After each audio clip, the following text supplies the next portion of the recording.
Hello বন্ধুরা, আমাদের চ্যানেলে তোমাদের সকলকেই স্বাগতম। আজকের ক্লাসে আমরা ক্লাস 5 এর রায় ও মার্টিন 2026 প্রশ্নবিচিত্রার বাংলার ফার্স্ট সেমিটিভের 6 নম্বর মডেল সেটের প্রশ্নোত্তরগুলি আলোচনা করব। বাংলার আগের মডেল সেটগুলির প্রশ্নোত্তরের ভিডিও তোমরা যদি দেখে না থাকো, তাহলে অবশ্যই আমাদের চ্যানেলে গিয়ে দেখে নিও। নিচে ডিসক্রিপশনে লিংক আমি দিয়ে রাখলাম। আর তোমরা যদি আমাদের চ্যানেলে নতুন হয়ে থাকো, তাহলে চ্যানেলটিকে সাবস্ক্রাইব করে পাশে থাকা বেল আইকনটি অলে প্রেস করে রেখো। তাহলে পরের ক্লাসের ভিডিওগুলি আমি আপলোড করলেই তোমাদের কাছে নোটিফিকেশন পৌঁছে যাবে। তাহলে শুরু করা যাক। প্রথমে আছে সঠিক উত্তরটি নির্বাচন করে লেখো। প্রথম প্রশ্ন হলো গল্প বুড়োর কাঁধে আছে তল্পি। দ্বিতীয় প্রশ্ন হলো বুনো হাঁস শীতকালে উত্তর দিকে উড়ে যায়। 3 নম্বর প্রশ্ন হলো হাবুর শেষ দাদা পোষেন 20টা ছাগল। 4 নম্বর প্রশ্ন হলো এতোয়া শব্দের অর্থ রবিবার। 5 নম্বরে আছে ব্যঞ্জন সন্ধি হলো ব্যঞ্জন ধ্বনিযুক্ত ব্যঞ্জন ধ্বনির মিলন। 6 নম্বর প্রশ্ন হলো পরিচ্ছেদের সন্ধি বিচ্ছেদ হলো পরিযুক্ত ছেদ। 7 নম্বরে আছে খাই হলো ক্রিয়াপদ। 8 নম্বরে আছে বিশেষ্যের পরিবর্তে বসে সর্বনাম পদ।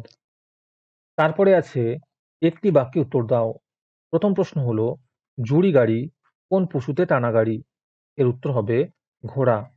দ্বিতীয় প্রশ্ন হলো বিমলার ছোট ভাইয়ের নাম কি? এর উত্তর হবে অবনী। তারপরে আছে বেমানান শব্দের নিচে দাগ দাও। এখানে উত্তর হবে তাঁবু। 2 নম্বরের উত্তর হবে স্কুল। তারপরে আছে ক্রিয়াপদের নিচে দাগ দাও। প্রথমে আছে আমি ছড়া বলবো। এখানে বলবোর নিচে দাগ হবে। 2 নম্বরে আছে এখানে বুনো হাঁসরা রইলো।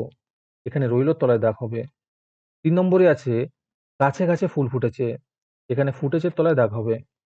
4 নম্বরে আছে তুমি তো বললে কথাটা। এখানে বললের নিচে দাগ হবে।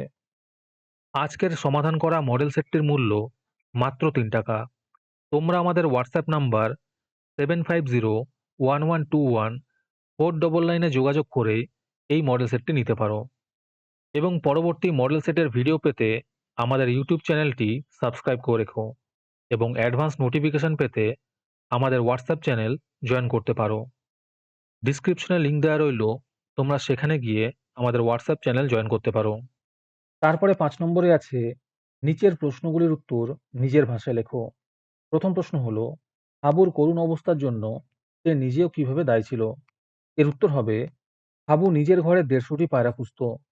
সেগুলি উড়ে যাওয়ার ভয়ে সে কখনো জানলা খুলতো না। ফলে তার ঘরে গন্ধের জন্য সে নিজেও দায়ী ছিল বলা যায়। দ্বিতীয় প্রশ্ন হলো দুটো বুনো হাঁস দলছুট হয়েছিল কেন?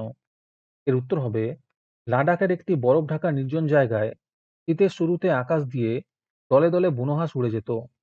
সেই দল থেকে একদিন একটা হাঁস আহত হয়ে নিচে নেমে পড়ল। তার সঙ্গীটিও তার সঙ্গে নেমে আসে। ফলে দুজনেই দলছুট হয়ে যায়।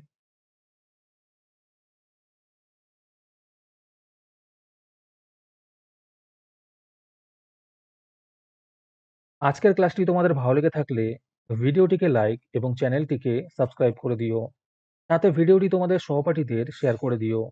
আর তোমরা কোথা থেকে আমাদের ভিডিওটি দেখছো অবশ্যই কমেন্টে লিখে জানিও। তাহলে আজকে এই পর্যন্তই। দেখা হচ্ছে পরের ক্লাসে।